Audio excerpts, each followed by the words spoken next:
Nellore rural నియోజకవర్గ ప్రజల సమస్యల పరిష్కారమే పరమావధిగా ఎమ్మెల్యే కార్యాలయంలో ప్రజా దర్బార్ కార్యక్రమం కొనసాగుతోంది.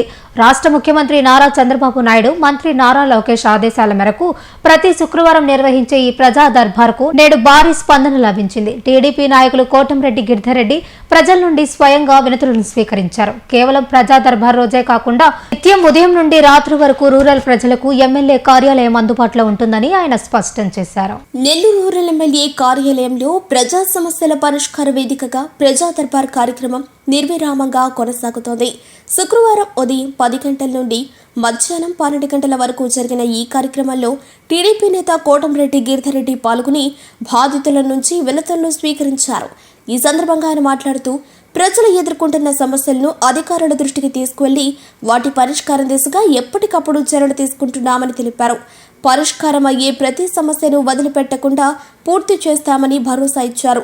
నెల్లూరు రూరల్ ప్రజల కోసం ఎమ్మెల్యే కార్యాలయం నిత్యం ఉదయం 7 గంటల నుండి రాత్రి 8 గంటల వరకు తెరిచే ఉంటుందని గుర్తు చేశారు. ఈ కార్యక్రమంలో నెల్లూరు ఏఎంసీ చైర్మన్ మనపూలు శ్రీధర్రెడ్డి, క్లస్టర్ ఇన్ఛార్జీలు, వివిధ సెల్ అధ్యక్షులు మరియు కూటమి నాయకులు పెద్ద ఎత్తున పాల్గొన్నారు. ప్రజల వినతులను కంప్యూటర్లో నమోదు చేసి సంబంధిత శాఖలకు పంపడమే కాకుండా ఫాలో అప్ కూడా చేస్తున్నామని నిర్వాహకులు వెల్లడించారు.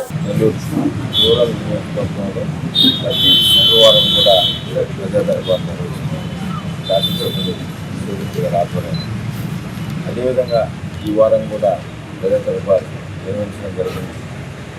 ప్రజా దర్బార్లో ఏవైతే సమస్యలు వస్తున్నాయో అవి రోడ్లు కానీ, డ్రైన్లు కానీ, డ్రింకింగ్ వాటర్ సమస్యలు కానీ, హౌస్ సైట్స్కి సంబంధించి కానీ, అదేవిధంగా ఎలక్ట్రికల్కి సంబంధించిన సమస్యలు కానీ ఇతరత్ర ఏవైతే వస్తున్నాయో అవి ఎప్పటికప్పుడు ఎమ్మెల్యే గారి ఆఫీస్ నోట్ చేసుకొని కన్సల్ట్ అధికారులతో విద్యుత్ సమస్య అయినా, ఎలక్ట్రికల్ సమస్య అయినా, కార్పొరేషన్కి సంబంధించిన సమస్య అయినా కూడా వాటన్నిటి కూడా మాట్లాడి ఈరోజు వరకు ఏదైతే చేయగలుగుతామో అవన్నీ కూడా చేస్తున్నాం.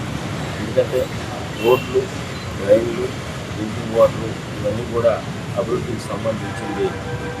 నిరంతరం అభివృద్ధి అనేది నిరంతర ప్రక్రియ.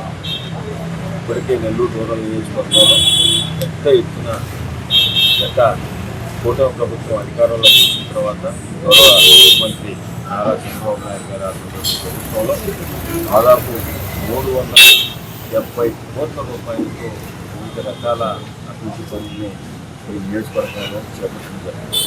ఇటీవల మొన్న 24వ తారీఖు చూస్తే దాదాపు 27 కోట్ల రూపాయలతో వివిధ రకాల రోడ్లు, డ్రైన్లు ఒకే రోజు శంకుస్థాపన చేసినాం.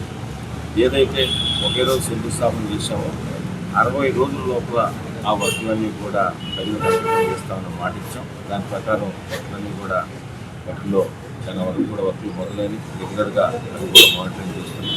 సరిగాక గ్రామాల్లో చందన్న వెలుగులు కానీ, అదేవిధంగా గ్రామాల్లో రోడ్లు కానీ, రైళ్లు కానీ, ఇరిగేషన్ కింద కాలువలు కానీ వీలున్నంత వరకు ఎక్కడికక్కడ ఇబ్బంది లేకుండా స్థానిక 18 గ్రామాల్లో అయినా 26 డివిజన్లో కూడా స్థానిక కుటుంబ నాయకులతో అదేవిధంగా ప్రజాపార్టీలో భాగంగా నియోజకవర్గంలో ఇచ్చిన అర్జీలు, అవి కాకుండా నేరుగా ఎమ్మెల్యే గారి ఆఫీస్లో ఏదైతే ప్రజా దర్బార్ కార్యక్రమం చూస్తున్నామో దానిలో వచ్చినాయి మీరు కూడా ఒకసారి తీసుకొని స్థానిక నాయకులతో అందరితో కూడా మాట్లాడి ఎక్కడెక్కడ ఏ కూడా ఆర్థిక పద్ధతిని బట్టి ఒక్కొక్కటి చేసుకుంటూ వస్తున్నాం.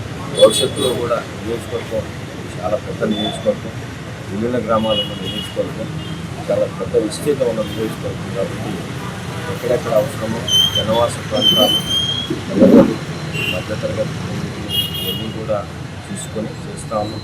భవిష్యత్తులో కూడా రాబో 3 సంవత్సరాల్లో ఈ అభివృద్ధి పనులు అనేవి ఎక్కడ నిలువ ఆకుండా నిరంతరం కూడా చేస్తూ ఉంది. అదేవిధంగా కూటమి ప్రభుత్వం గౌరవ ముఖ్యమంత్రి చంద్రబాబు నాయుడు గారు కానీ, నారా లోకేష్ గారు ఆధ్వర్యంలో ప్రభుత్వంలో సంక్షేమ పథకాలు ఏవైతే మాటిచ్చారో ఆ సంక్షేమ పథకాలన్నీ కూడా అన్నీ ఇస్తూ ఉన్నాం. అవన్నీ కూడా అర్హులైన ప్రతి ఒక్కరికి అందే విధంగా స్థానిక శాసనసభ్యులు శ్రీధర్రెడ్డి గారు, కుటుంబ నాయకులకి అందరూ కూడా ఉన్న కార్యకర్తల నుంచి ఎమ్మెల్యే గారి ఆఫీస్ దాకా నిత్యం కూడా మానిటరింగ్ చేసి అవి ఒక పక్కన సంఖ్య అదేవిధంగా పక్కన పార్టీ కార్యకర్తలకు సంబంధించి కూతుకోవడానికి కానీ కార్యకర్తలు కానీ ఏ విషయంలో కూడా ప్రజాకర్తలు కూడా చూసుకుంటాము. ఎప్పటికప్పుడు రాష్ట్ర ఇన్ఛార్జీలు కానీ కార్పొరేషన్లు అధ్యక్షులు ఎంపీటీసీలు సర్పంచులు ఎక్కువ చేసి ఇంకా పార్టీ నాయకులందరితో కూడా సమన్వయం చేసుకుంటూ ముందు దూరం నియోజకవర్గంలో తెలుగుదేశం పార్టీ కింద రాబోయే స్థానిక సంస్థలు